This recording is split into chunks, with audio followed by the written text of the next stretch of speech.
আতশবাজি করে অসুস্থ রোগীদেরকে কষ্ট দেওয়া, বৃদ্ধ নারীদেরকে কষ্ট দেওয়ার এই পরিণাম ভালো হবে না। এই সমস্ত লোকেরা যুব সমাজকে অস্থিরতার দিকে ঠেলে দেয়। পুরো সমাজ, জাতি, বর্ণ নির্বিশেষে সবাই তাদেরকে রুখে দিতে হবে।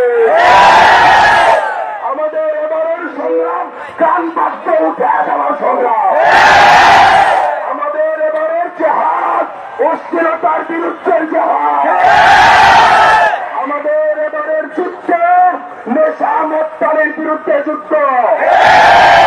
আমাদের এবারের জেহাদ ডিজে পার্টির বিরুদ্ধে জেহাদ। এবার মিছিল সামনে সূর্যপথ থানার দিকে চলে যাবে ইনশাআল্লাহ।